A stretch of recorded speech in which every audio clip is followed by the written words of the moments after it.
1 Coríntios capítulo 13. A partir do versículo 1 diz assim: ainda que eu fale as línguas dos homens e dos anjos, se não tiver amor, serei como o bronze que soa, ou como o símbolo que retine. Ainda que eu tenha o dom de profetizar, e conheça todos os mistérios e toda a ciência, ainda que eu tenha tamanha fé, a ponto de transportar montes, se não tiver amor, nada serei. E ainda que eu distribua todos os meus bens entre os pobres, e ainda que eu entregue o meu próprio corpo para ser queimado, se eu não tiver amor, nada disso me aproveitará. Até aqui, vamos orar novamente. Senhor Deus, pedimos a Tua ajuda nessa noite, para que o Senhor possa trazer luz aos nossos olhos e ao nosso coração, ó Deus, porque sabemos das nossas limitações, reconhecemos os nossos pecados, e por isso precisamos de Ti. Somos pobres, cegos, fracos, nus, e nós não temos nada a oferecer a Ti, senão que o Senhor nos salve, que o Senhor traga um novo coração a nós. Por isso, meu Deus, eu oro para que cada um dos irmãos que estejam aqui, o Senhor, ó Deus, não nos permita sair deste lugar da forma que chegamos, mas, Senhor, salva aqueles que ainda não foram salvos, restaura aqueles que caíram e fortalece aqueles que estão na fé. É isso que eu peço a Ti, ó Deus, em nome do Teu Filho Jesus. Amém. Irmãos, nessa noite, eu estarei ministrando com o tema, o fruto do Espírito Santo. Nós já estudamos sobre a missão do Espírito Santo, que quando o Espírito Santo, ele vem para convencer os homens do pecado, da justiça e do juízo.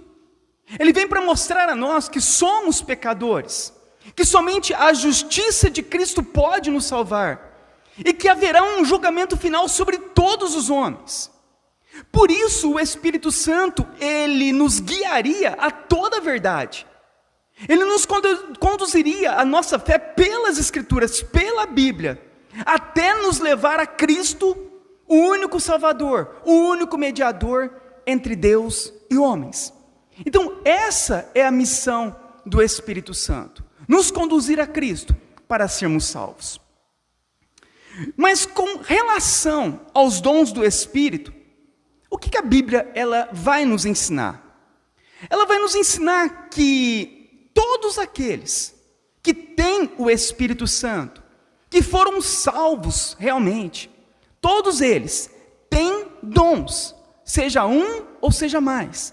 Mas todo verdadeiro cristão, ele possui algum dom na igreja, algum dom para serviço na casa do Senhor, na sociedade e tudo mais. Então todo verdadeiro cristão tem dons.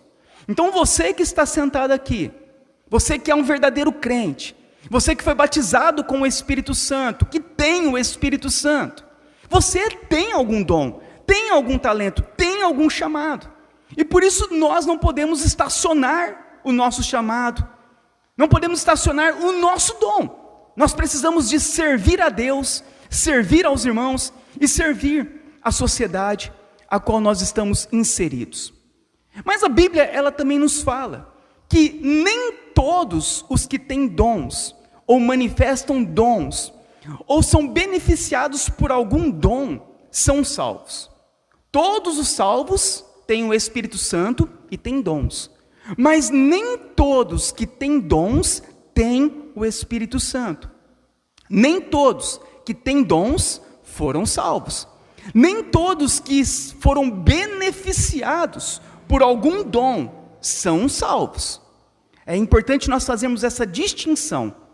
Todos os que têm o Espírito Santo têm dons, mas nem todos que têm dons, que manifestam dons, têm o Espírito Santo. Então, como saber se realmente eu tenho o Espírito Santo? Como eu posso saber que eu fui batizado com o Espírito Santo, que eu fui salvo? As Escrituras nos ensinam que não é pelo dom que nós reconhecemos a árvore, mas a árvore, ela é reconhecida, conhecida pelo fruto. Então não é pelo dom, não são pelas manifestações religiosas, não é pelo emocionalismo ou sentimentos que reconhecemos ter o Espírito Santo, mas pelo fruto, pelo caráter, pelo novo coração que recebemos. É por isso que o apóstolo Paulo, ele vai nos falar com relação aos dons espirituais. E nessa passagem, ele vai nos ensinar algo muito importante para nós. Que ele diz que, mesmo que haja manifestações sobrenaturais de dons, algo jamais visto antes, mesmo que aconteça essas manifestações, e essas manifestações sejam de tamanha excelência e perfeição, ainda assim, se não houver o amor, o fruto do Espírito, nada seremos. É o que ele diz: ainda que eu fale a língua dos homens e dos anjos, se eu não tiver amor, fruto do Espírito, eu serei como um bronze que soa, ou como um símbolo que retine, como um prato de bateria.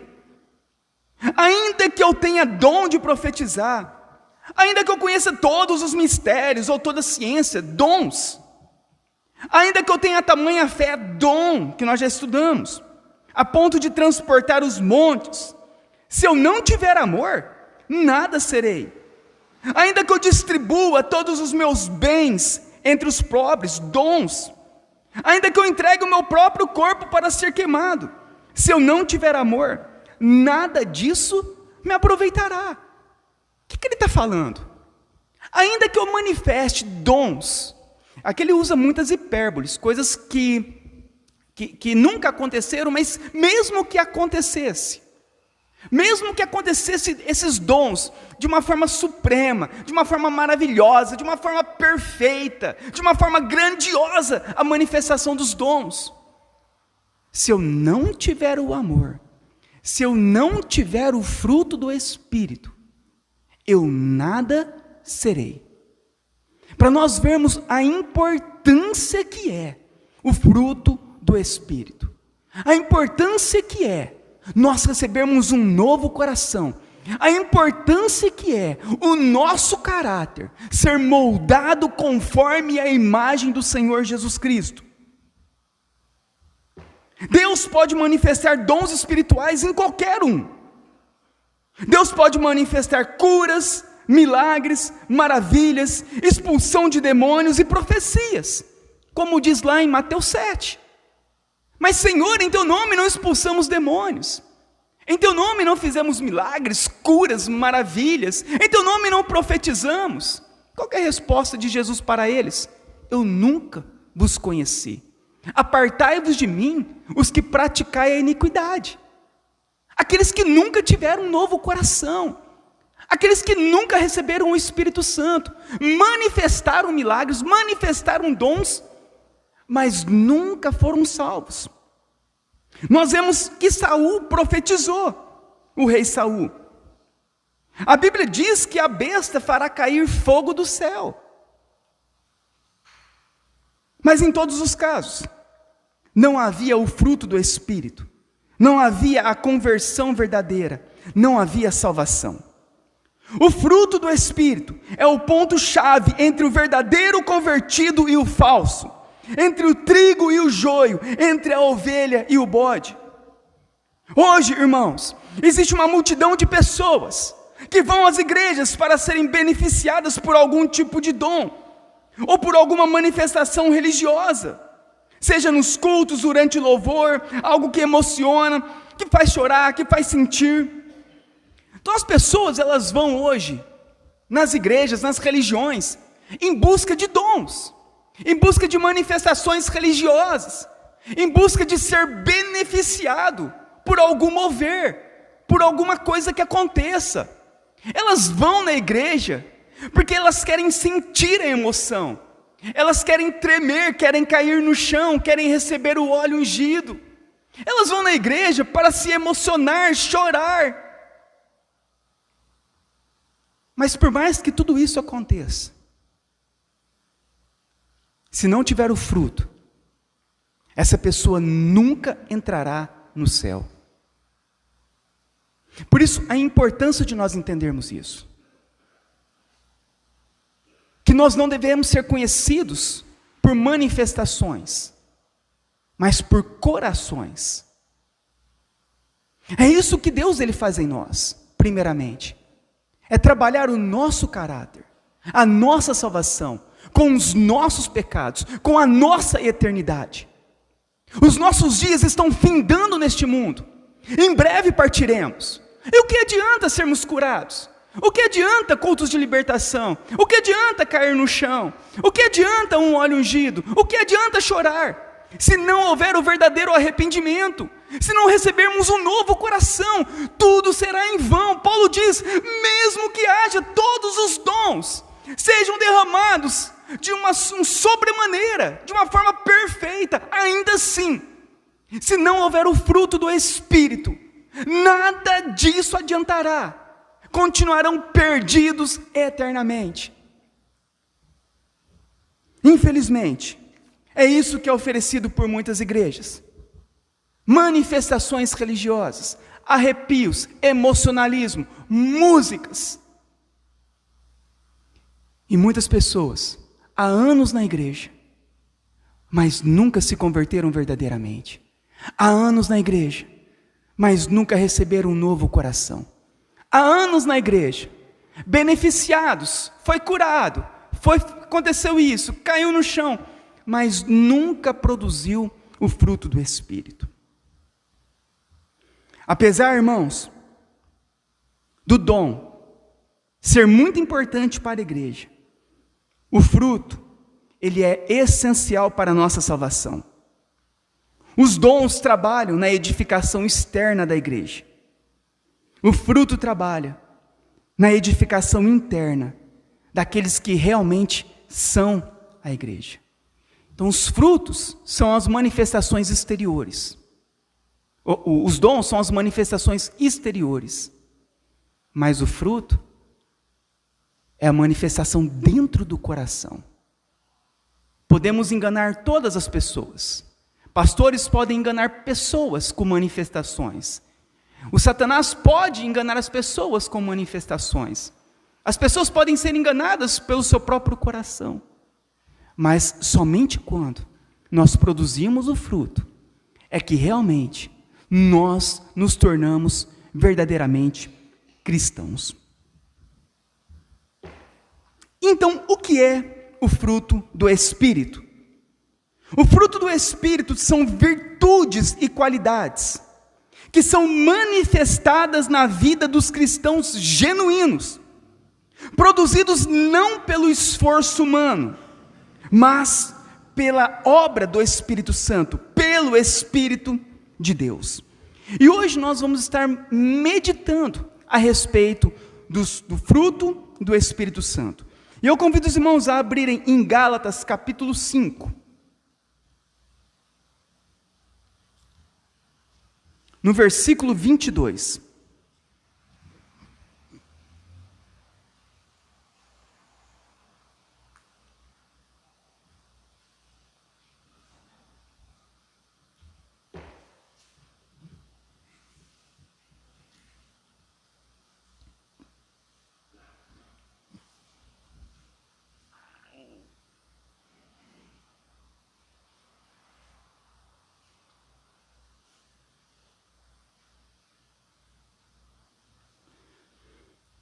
Gálatas 5,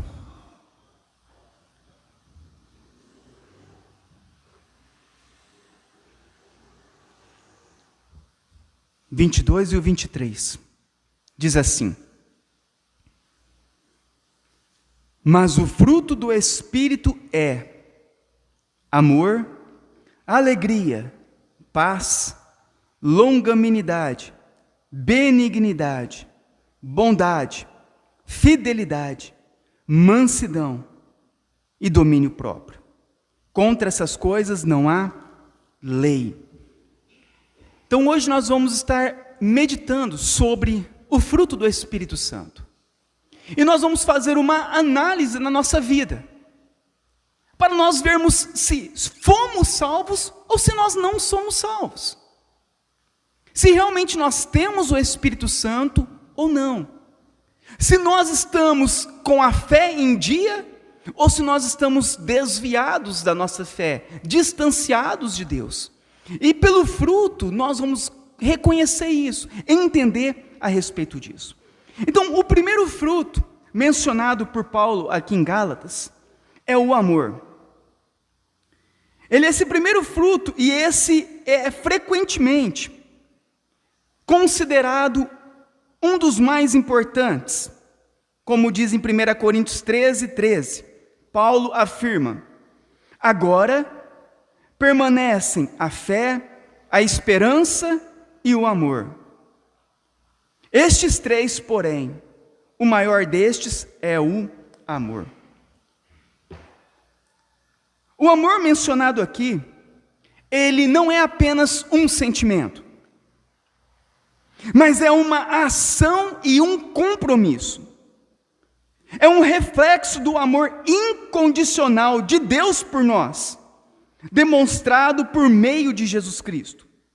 Jesus diz em João 13, 34 e 35, eu lhes dou este novo mandamento, amem uns aos outros, assim como eu os amei, amem também uns aos outros. Se tiverem amor uns pelos outros, todos saberão que vocês são meus discípulos. Então o que nós podemos observar é que esse amor, ele deve ser prático e evidenciado em nossas ações diárias e em nossa disposição de amar cada um de forma incondicional. Amar é nós agirmos com compaixão, é perdoarmos e servirmos, mesmo quando isso custa algo a nós. Portanto, irmãos, cultivar o amor é essencial para uma vida cristã autêntica e frutífera. É um chamado para nós imitarmos a Cristo em todas as áreas da nossa vida, buscando amar a Deus acima de tudo e ao nosso próximo como a nós mesmos. Então, o primeiro fruto aqui, evidenciado por Paulo, é o amor. É nós amarmos uns aos outros.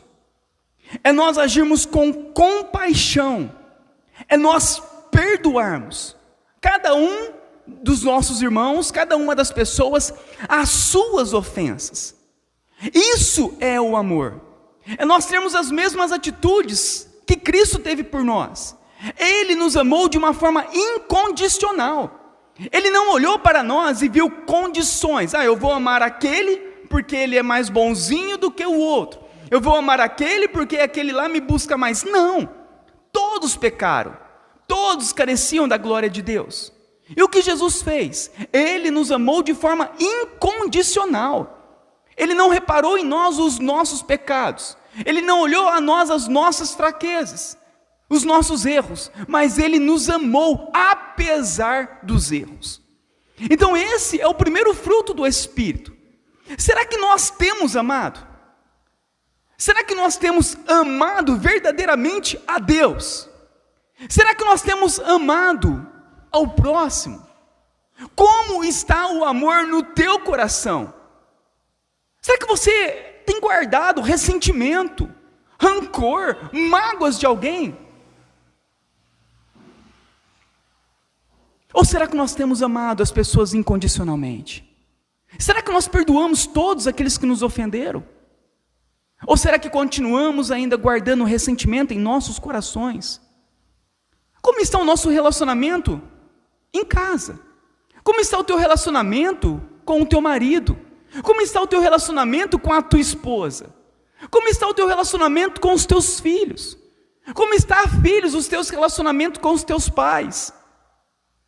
Como nós estamos indo para o céu, sendo que estão vivendo em guerra, dentro da própria casa, um brigando com o outro, um magoado com o outro, e quando sai lá fora, intrigas no trabalho, brigas na sociedade. Mas que amor é esse? Que convertido é esse? Que crente é esse? Ora em língua, rola, vira cambalhota.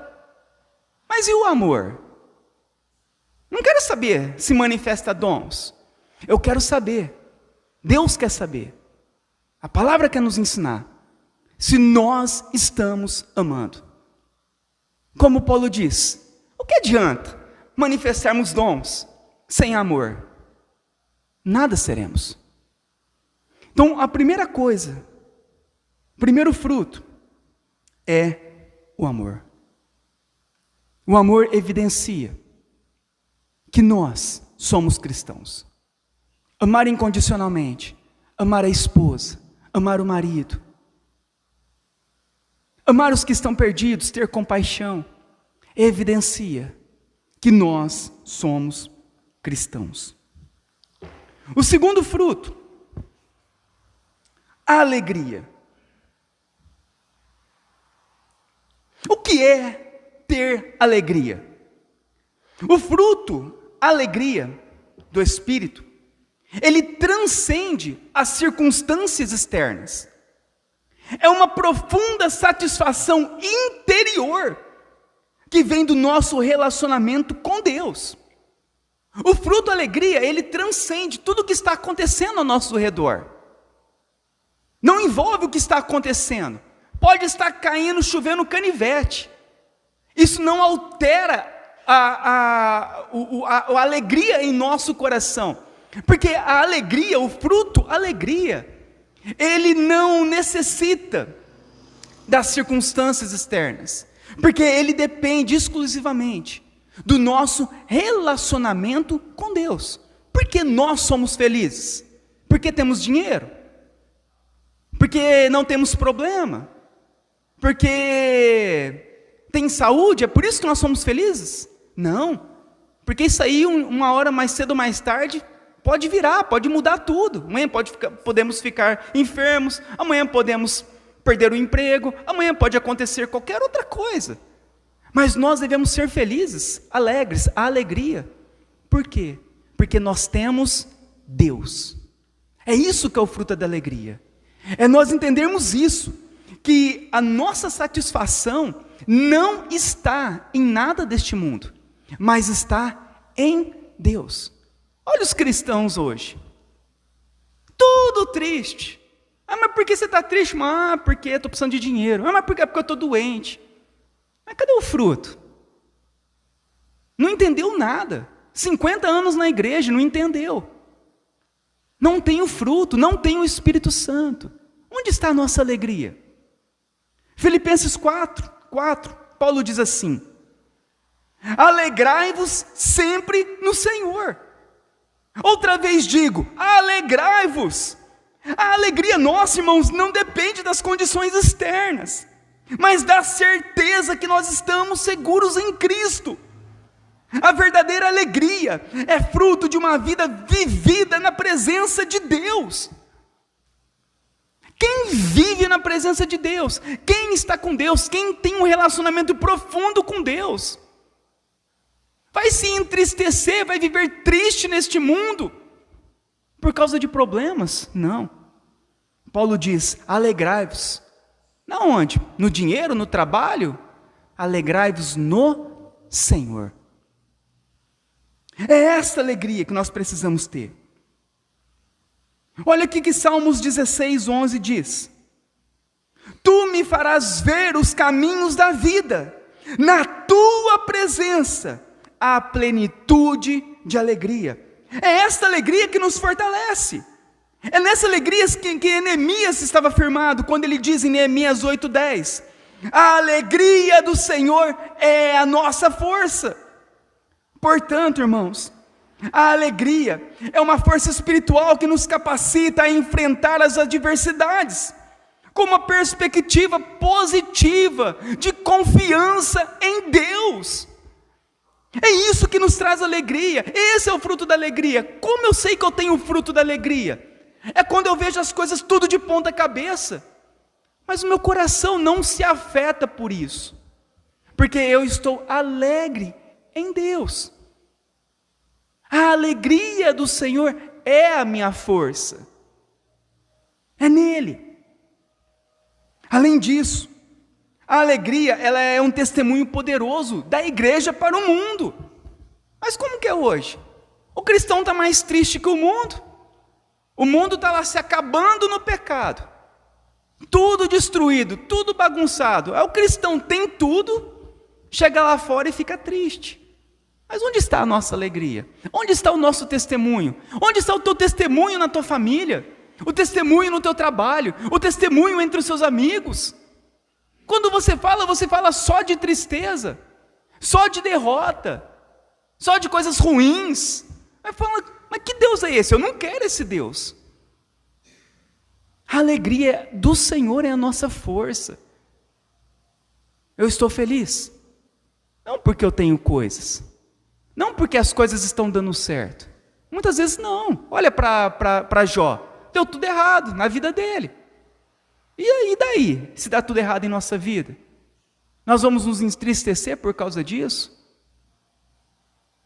A alegria do Senhor é a nossa força, irmãos.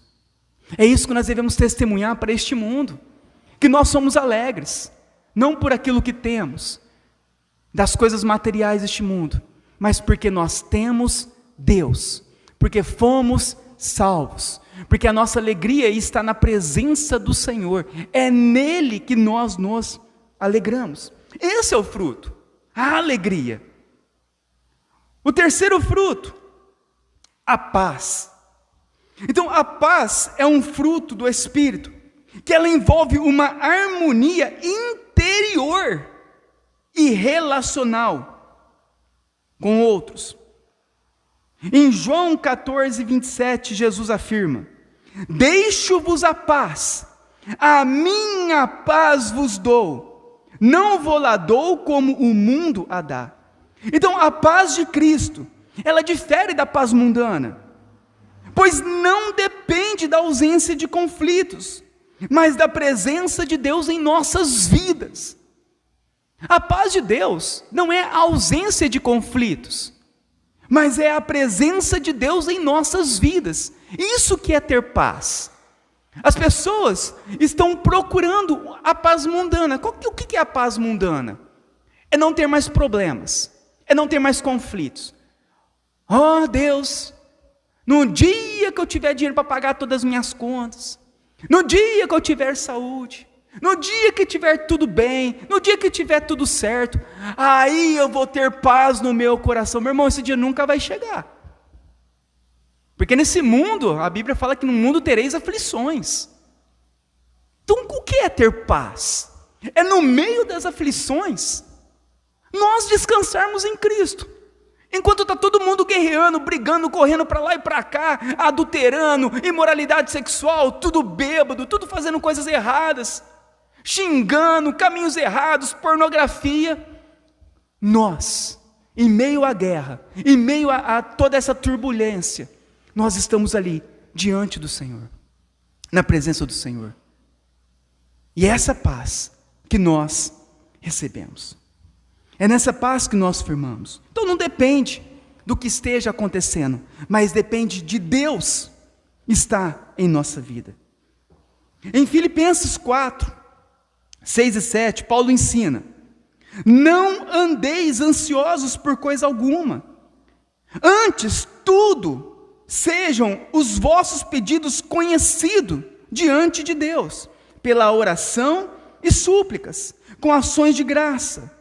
E a paz de Deus, que excede todo o nosso entendimento, guardará os nossos corações e as nossas mentes em Cristo Jesus. É esta paz que é um dom divino, que protege o nosso coração e a nossa mente contra toda ansiedade e medo. Então as pessoas, elas estão ansiosas, as pessoas vivem com medo. E o fruto, e o verdadeiro cristão, e o convertido, ele tem paz, porque ele descansa em Cristo. Então a mente dele, o coração dele, é guardado pela paz de Deus. Então é uma serenidade que vem de uma confiança de que Deus está no controle de todas as coisas. É algo que tem nosso entendimento. Eu entendo, olha, peraí, Deus é soberano, Deus está no governo de tudo, então eu posso descansar em Deus, porque mesmo que coisas, conflitos ou coisas ruins estejam acontecendo na minha vida, eu sei que Deus está no controle de tudo, e eu descanso em Deus. Fruto, paz. Além disso, nós também somos chamados para sermos pacificadores, como diz em Mateus 5:9, bem-aventurados os pacificadores, porque eles serão chamados filhos de Deus. Ser pacificador é promover reconciliação, harmonia, tanto nas nossas relações pessoais, quanto na comunidade. O dom do Espírito, o fruto do Espírito, paz, ele envolve a pacificação nossa com o próximo. São pessoas que onde chegam, eles levam paz. Você já viu pessoas chegar e falar, meu Deus, agora vai ficar ruim. Que a pessoa chega só com problema, a pessoa chega brigando, falando besteira, tira a paz. Mas o cristão não. Ele chega no trabalho, todo mundo aguarda ele chegar no trabalho, porque gostam da presença dele, porque ele leva paz. Ele chega no meio dos amigos, todos gostam da presença dele, porque ele leva paz, reconciliação, harmonia. Hoje as pessoas levam conflitos, brigas, discussões, mas nós cristãos devemos levar paz, sermos pacificadores, em especial no final do ano agora, momento de que famílias se reúnem, há confraternização nos trabalhos, entre amigos, e nós, qual é o nosso papel? É sermos reconciliadores, pacificadores, onde nós estivermos, levarmos a paz de Deus. O quarto fruto, paciência, ou longanimidade, é a capacidade de suportar dificuldades e esperar com calma a ação de Deus. Olha o que Tiago diz no capítulo 5, versículos 7 e 8. Sede, pois, irmãos, pacientes até a vinda do Senhor. Eis que o lavrador aguarda com paciência o precioso fruto da terra, até receber as primeiras e as últimas chuvas. Sede vós também pacientes, e fortalecei os vossos corações, porque a vinda do Senhor está próxima. Então Tiago, ele faz uma análise. Irmãos, tenham paciência, tenham longo ânimo. Observe o lavrador. Ele vai lá plantar soja. E o que ele faz? Ele fica lá cavucando a semente, tirando, vê se está nascendo, se não está. Não, ele colocou, ele plantou. Agora ele aguarda com paciência aquela semente frutificar. Assim também nós devemos ser pacientes, longânimos. Devemos suportar os momentos de dificuldades e esperarmos com calma a ação de Deus. Paciência. Ela envolve uma espera ativa e confiante, reconhecendo que Deus tem um tempo perfeito para todas as coisas. Romanos 12:12, Paulo nos aconselha a sermos pacientes na tribulação e perseverantes na oração. A paciência, irmãos, é essencial para o nosso relacionamento uns com os outros. Olha o que diz Efésios 4:2. Paulo diz: para nós vivermos com toda a humildade e mansidão, com longanimidade, suportando uns aos outros em amor. A paciência, ela nos capacita a lidar com as imperfeições dos outros, refletindo o amor e a paciência que Deus tem conosco. Sermos pacientes, longânimos uns com os outros. Muitas vezes nós estamos vivendo em um tempo a qual tudo é muito rápido. Nós apertamos um botão e logo acontece.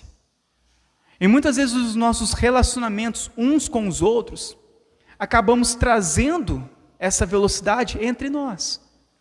E nós queremos que o outro faça. Não temos paciência de esperar.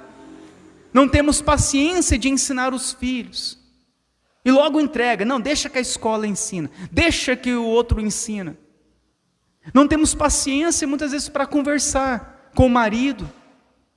Ou o marido com a esposa. Há uma falta de paciência, ansiedade. Não há um longo ânimo. Nós não esperamos como o lavrador espera. Planta, senta, calma, aguarda. Paciência é um fruto. E nós devemos ser pacientes uns com os outros. Na nossa casa, paciente com os filhos paciente com os pais. Muitas vezes geração muito distante. Meu pai não entende. Não tem paciência. O nosso relacionamento no trabalho, na escola, uns com os outros, isso é muito importante. Por quê? Porque a paciência, ela é um fruto do Espírito. Os pacientes comprovam que têm o Espírito Santo. O outro fruto, o quinto fruto, benignidade. A benignidade ou a amabilidade é uma disposição do crente de ser gentil e amável com os outros. Efésios 4:32, Paulo nos exorta: antes, sede uns para com os outros, benignos, misericordiosos, perdoando-vos uns aos outros, como também Deus vos perdoou em Cristo. Então essa nossa disposição de sermos gentis e amáveis uns com os outros. Como será que está a nossa gentileza? Como está a nossa amabilidade uns com os outros? Será que estamos vivendo em guerra? De vez nós tratarmos com gentileza, nós estamos querendo bater, brigar, lutar, gritar, viver em guerra. Mas o que o Senhor espera de nós é a benignidade, é nós sermos amáveis, gentis, uns com os outros. Como que você trata as pessoas lá fora? Como que você trata o teu marido? Como que você trata a tua esposa? Como que você trata os teus filhos? Como vocês, filhos, tratam os teus pais? São gentis? São amáveis? Ou são grossos, estúpidos, brutos, sem educação? Mas eu tenho dons. E o fruto? Não é pelo dom. Você não vai ser que se conhece a árvore.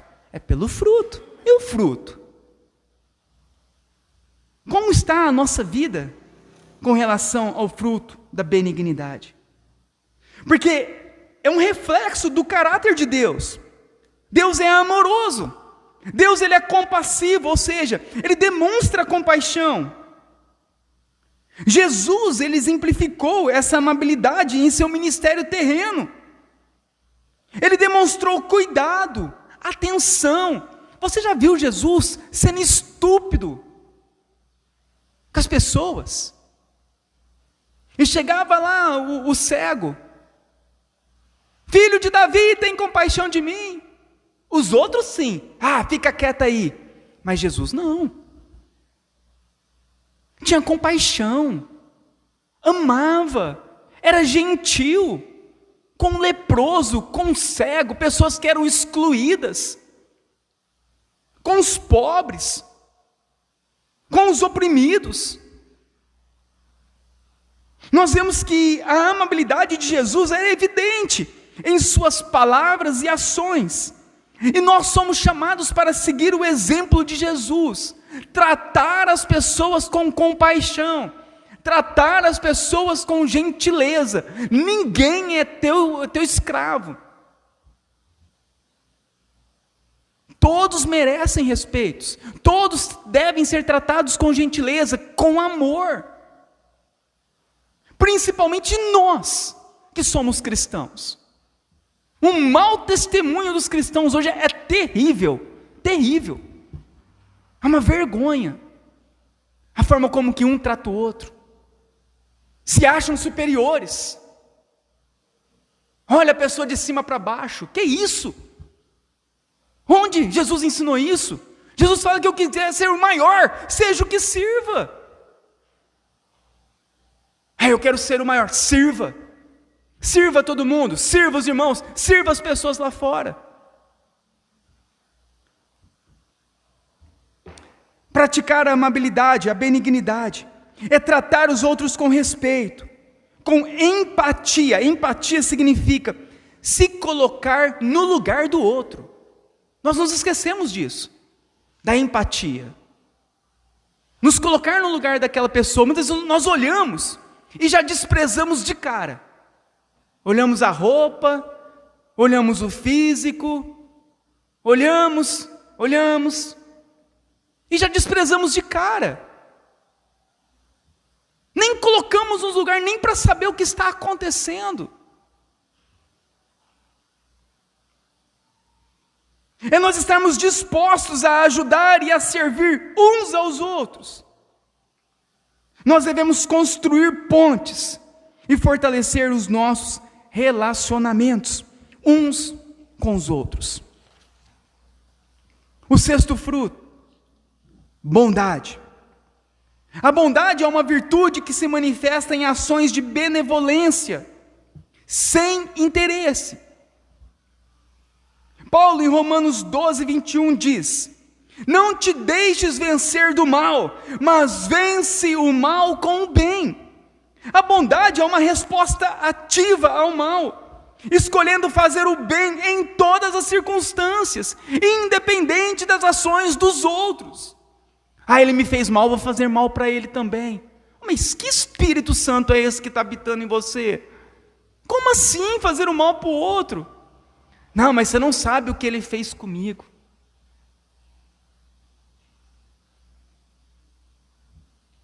Nós vamos pagar o mal com o mal? A Bíblia nos ensina. Aqueles que têm o Espírito Santo, eles vão olhar para essa situação, vão ter compaixão daquela pessoa e vão fazer o bem para aquela pessoa. Enquanto o mundo paga o mal com o mal, pisou no meu pé, eu vou pisar 2 vezes no pé do outro. Puxou meu tapete, vou puxar o tapete do outro. Fez isso comigo, vou fazer o mesmo com o outro. E o cristão? Qual é a atitude nossa? É fazermos o mal ou fazermos o bem? Tiago diz, no capítulo 1, versículo 17: toda boa dádiva e todo dom perfeito são lá do alto. É por isso que é fruto do Espírito, porque é algo que excede as obras humanas. Não está em nosso alcance, mas está na obra de Deus em nossa vida. É por isso que nós precisamos de Deus. É por isso que nós precisamos buscar mais a Deus. Porque nós não somos nada parecidos com Cristo. Nós não estamos, muitas vezes, não estamos sendo conformados à imagem de Cristo. Continuamos sendo conformados à imagem de Adão. Mas a Bíblia fala que nós devemos ser conformados à imagem de Cristo e não mais de Adão. A bondade de Deus é perfeita e constante. E nós somos chamados a refletir a bondade em nossas vidas. Inclui ações práticas de serviço, servir aos outros, sermos generosos e termos compaixão com aqueles que estão em necessidade. Onde está a nossa bondade? Onde está a nossa bondade? Sabemos que tem pessoas que estão sofrendo, sabemos que tem pessoas que estão passando necessidade, problemas na família, filhos drogados. E onde está a nossa bondade em ajudar? Onde está a nossa bondade em orar por eles, em visitar, em fazer alguma coisa? A bondade ela é evidenciada da maneira como nós também tratamos aos outros. Em Gálatas 6,10, Paulo nos encoraja. Então, enquanto tivermos oportunidade, façamos o bem a todos, mas principalmente aos da família da fé. Isso significa que nós devemos procurar oportunidades para fazer o bem, tanto dentro da igreja quanto fora da igreja, sendo instrumentos da graça de Deus neste mundo caído. A bondade, enquanto cada um quer só para si, enquanto cada um pensa somente no seu umbigo. E nós? Faremos as mesmas coisas? Teremos as mesmas atitudes? Onde está a nossa generosidade de ajudar aquele que precisa? Onde está a nossa generosidade de distribuir os bens que nós temos?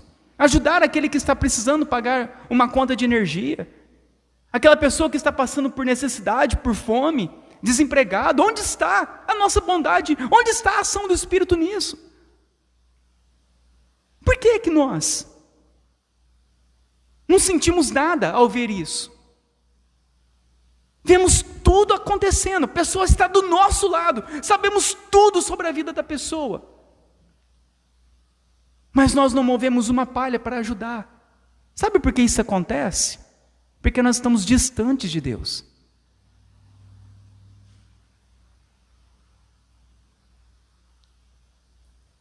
Nós somos chamados para fazer o bem. O sétimo fruto, a fidelidade. A fidelidade é a lealdade e a constância em nossos compromissos com Deus e com os outros. Em 1 Coríntios 4,2, Paulo afirma: além disso, requer-se dos dispenseiros que cada um se ache fiel. Ser fiel é ser digno de confiança, mantendo nossas promessas e permanecendo firmes em nossa fé, mesmo em face das adversidades. Olha o mundo que nós estamos vivendo. Onde está a lealdade? Onde está a fidelidade? Não há fidelidade no casamento mais. Não há fidelidade no trabalho mais. Não há fidelidade entre os irmãos mais. O que está acontecendo conosco? O que está acontecendo com a igreja neste mundo? Este é o fruto, sermos fiéis. Fiéis uns aos outros. Dar a palavra e cumprir a palavra. Olha, tal dia eu vou pagar. Tal dia você vai lá e paga. Aí chega no dia, não paga, não avisa, não fala nada. Uma vergonha, levando o nome de Deus. Onde está a nossa fidelidade para com as pessoas? Você não fez um compromisso. Você não fez um compromisso com Deus. Você não fez um compromisso com o próximo. Você não fez um compromisso no teu casamento. Honre. Seja fiel, fruto do Espírito. Ah, mas está todo mundo largando, mas está todo mundo traindo, mas ninguém mais está pagando as contas. Não interessa o que os outros fazem. Interessa é que nós somos cristãos. E nós devemos obedecer, cumprir a palavra de Deus. Porque o fruto do Espírito é a ação do Espírito em nós. Nós não podemos viver neste mundo de qualquer forma. Hoje já não há mais confiança. Há anos atrás, quando a pessoa falava que ela era crente, abria-se conta para a pessoa, conta no banco, conta no papelzinho, podia comprar em qualquer lugar. Falava-se que era crente. Não, aquela pessoa é direita, é crente. E hoje? Os piores pagadores são os crentes. Os que dão um pior testemunho são os crentes. Tudo com nome sujo, crente. O que o Senhor espera de nós? É que sejamos fiéis nos compromissos que fazemos. Sejamos constantes naquilo que nós falamos. Sejamos pessoas dignas de confiança. A pessoa olha para esse pode vender, para esse pode fazer fiado, para esse pode abrir a conta. Não, esse pode fazer. Dessa forma, onde você chega, todos reconhecem que você tem compromisso, que você é fiel, que você é bom pagador, que você cumpre o que você fala, que você é leal no teu casamento. Enquanto todo mundo fica mandando pornografia lá no WhatsApp, fazendo, não, comigo não. Eu sou fiel à minha esposa, sou fiel ao meu marido. Pode parar com isso. Nesse grupo não. Mostrar a tua fidelidade, mostrar que você é cristão. Em Lamentações 3, 22 e 23 diz assim: as misericórdias do Senhor são a causa de não sermos consumidos, porque as suas misericórdias não têm fim, renovam-se a cada manhã. Por quê? Porque grande é a tua fidelidade. Nós só não somos destruídos, porque Deus prometeu que não nos destruiria. Como Ele é fiel para cumprir, Ele não nos destruirá. É por causa da fidelidade dEle. Olha a importância de nós sermos fiéis. Olha a importância da fidelidade em nossa vida. Provérbios 26 diz assim: muitos proclamam a sua própria benignidade, mas o homem fiel, quem o achará? Muitos proclamam que são bons, muitos falam, até papagaio fala. Mas e o homem fiel? Mas e aquele verdadeiro? E aquele que é temente a Deus? Quem o achará? Ser fiel é ser constante e confiável, demonstrando integridade em todas as áreas da sua vida. Pessoas íntegras. Íntegras.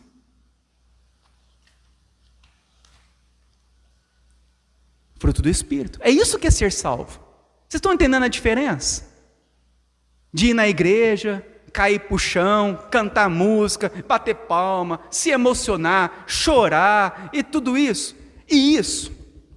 Olha a diferença. É isso que Deus quer. É isso que é ter o Espírito. E é isso que nós precisamos ser. O oitavo fruto, mansidão. A mansidão, a humildade, é a qualidade de ser gentil e submisso, não buscando o próprio interesse acima dos outros. Mateus 5,5 Jesus declara: bem-aventurados os mansos, porque herdarão a terra. A mansidão não é fraqueza, mas é a força sob controle, uma disposição de espírito que se submete à vontade de Deus e considera os outros com respeito. Jesus é o maior exemplo que nós temos de mansidão. Ele diz em Mateus 11, 29, tomai sobre vós o meu jugo e aprendei de mim, que sou manso e humilde de coração, e achareis descanso para as vossas almas. A mansidão de Jesus era evidente em sua disposição de servir e sacrificar-se pelos outros.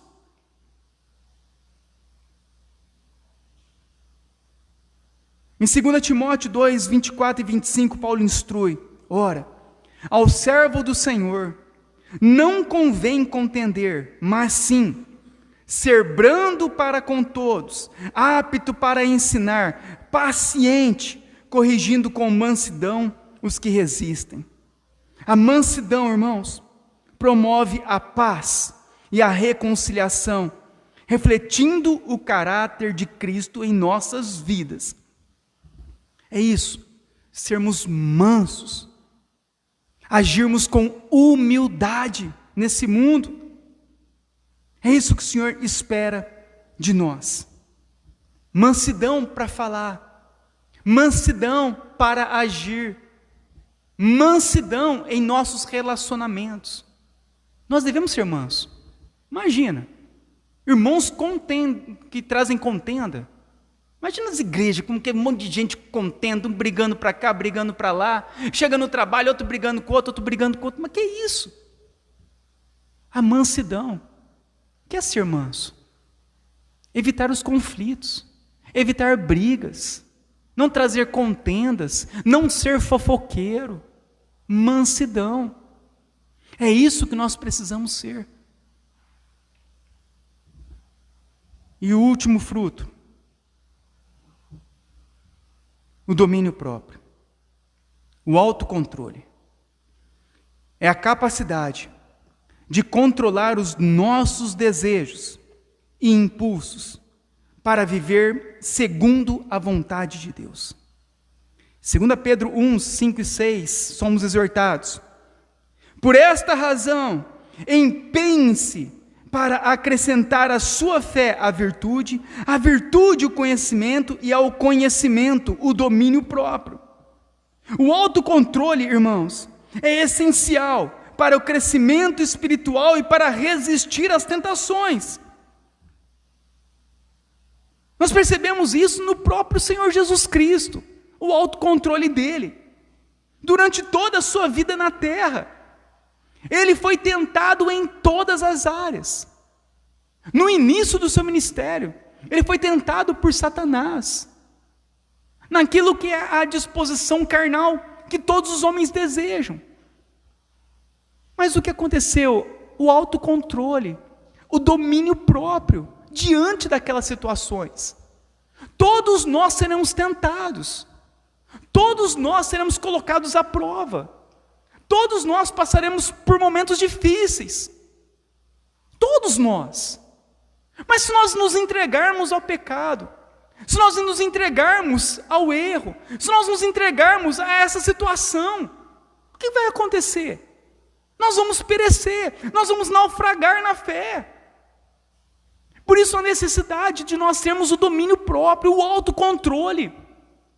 Antes de você agir, pense duas vezes. Antes de você falar alguma coisa, pense duas vezes. Antes de você fazer qualquer coisa, tomar alguma atitude, algum momento de tentação, e você vê aquela tentação, pense duas vezes. Porque você pode perder tudo na tua vida por causa de uma tentação. Você pode destruir toda a tua vida. Olha a importância de termos o domínio próprio, o autocontrole, fruto do Espírito. Por que o mundo ele não se autossustenta? Porque o mundo ele vai de queda em queda, abismo a abismo. Porque não tem um autocontrole.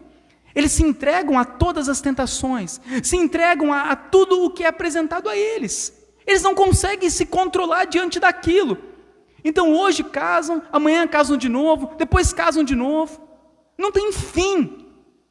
5, 10 casamentos, não tem fim. 5, 10 namoros, não tem fim. 5, 10, 20 empregos, cada dia está no emprego, não tem fim. É pecado atrás de pecado.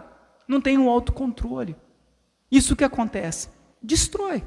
Destrói a pessoa, destrói a família, destrói tudo. É por isso que o fruto é o domínio próprio. Diante da situação, diante da tentação, diante da tribulação, nós nos dominarmos, para não cairmos nela, para não sermos dominados por ela, para não naufragarmos por causa da tentação. O autocontrole nos capacita a viver vidas santas e agradáveis a Deus, evitando excessos e práticas que nos afastem de sua presença. Nos evita o pecado e nos leva mais para perto do Senhor, para a santidade. Nós devemos cultivar o autocontrole, a disciplina dos nossos pensamentos, palavras e ações. Tem pessoas que não seguram as suas palavras. Vem na cabeça, fala. Não quer saber se vai magoar, não quer saber o que vai acontecer, pega e fala. Vem o desejo da atitude, pega e faz. Mas como assim? Não se controla. Vem as atitudes no pensamento, os desejos no pensamento, pega e faz. Provérbios 25, 28 diz assim: como a cidade derribada, que não tem muros, assim é o homem que não tem o domínio próprio. Como uma cidade destruída, assim é aquele que não consegue se dominar, ele se destruirá.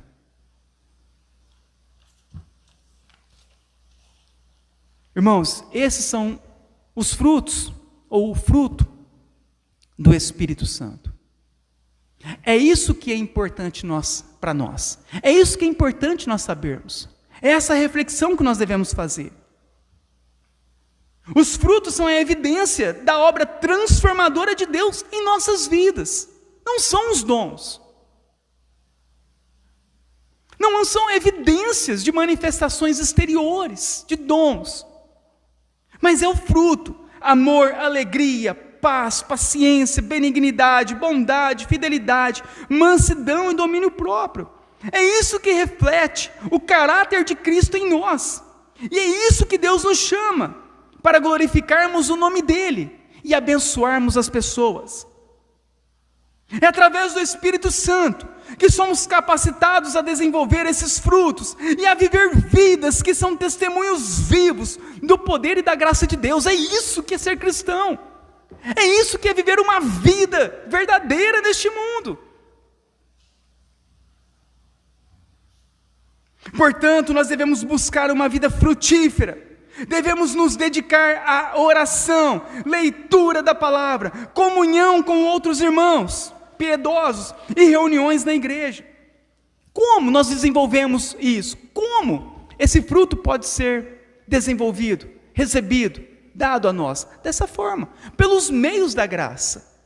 Quando nós oramos e clamamos ao Senhor, quando nós lemos a Bíblia, quando nós temos comunhão particular com os irmãos, temos amizade com outros irmãos em Cristo, piedosos.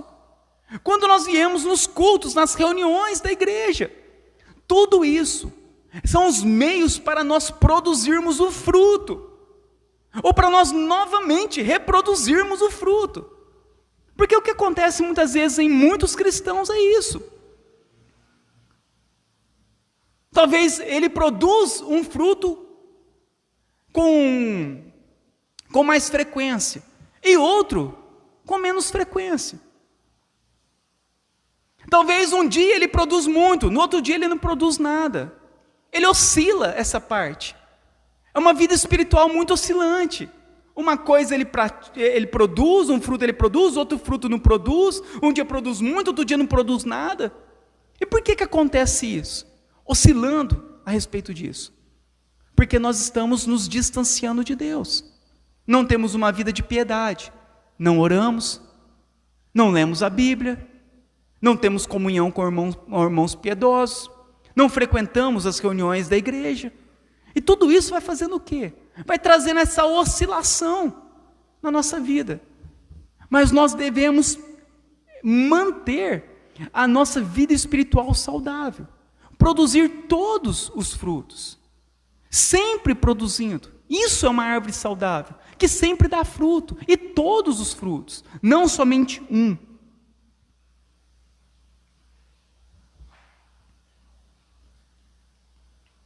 Nós, irmãos, temos um chamado. E o chamado na nossa vida é nós refletirmos a glória de Deus em um mundo caído. Eu espero que os irmãos possam fazer essa reflexão nessa noite, a respeito do fruto. Porque é pelo fruto que se conhece a árvore. Não é por você vir à igreja. Não é por você ter uma religião. Não é por você falar que é cristão. Mas é por manifestar o fruto. E eu queria terminar com uma frase do pastor Charles Spurgeon, que ele disse: cuidado com aqueles que parecem anjos na rua, santos na igreja e demônios em casa. Não vivam de aparência. Não vivam de aparência lá fora, nem aqui dentro. Sejam cristãos verdadeiros. Porque um dia, todos nós, estaremos diante do Senhor. E aqueles que não produziram fruto, aqueles que continuaram a sua vida somente de aparência, como Paulo diz, fujam daqueles que aparentam piedade, mas que não têm o poder. Muito cuidado com a aparência. João diz em Apocalipse que a besta, ela parecia um cordeiro, mas quando ela abria a boca, ela falava como um dragão. Cuidado com a aparência. Cuidado para nós não vivermos um evangelho superficial. Cuidado para nós não sermos enganados pelo nosso próprio coração. Essa noite é uma noite que é um chamado ao arrependimento. É um chamado para nós fazermos essa reflexão espiritual da nossa vida, para nós iniciarmos um ano novo, não da mesma forma que nós estamos. Não adianta você fazer campanha, 10 dias de campanha, 30 dias de campanha para sucesso. Para com isso, na Bíblia nem tem isso. Não é campanha que vai te salvar, não. Não é campanha que vai mudar o teu coração, não. É você se converter. É você depender de Cristo.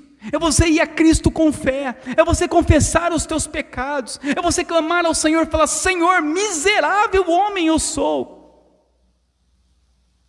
E então, com as mãos vazias, como nós estudamos ontem, com as mãos vazias, nós irmos até a cruz e agarrarmos na cruz de Cristo e não soltarmos Ele nunca mais. É isso que está precisando.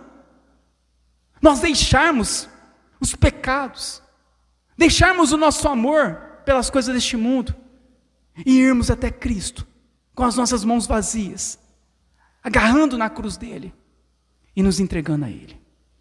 Por isso, neste momento, nós vamos orar. E você vai orar a Deus, falar: Senhor, será que eu sou um verdadeiro cristão? Senhor, e se eu sou, onde está o fruto? Porque eu não estou produzindo tal fruto. Senhor, me ajuda a produzir tal fruto.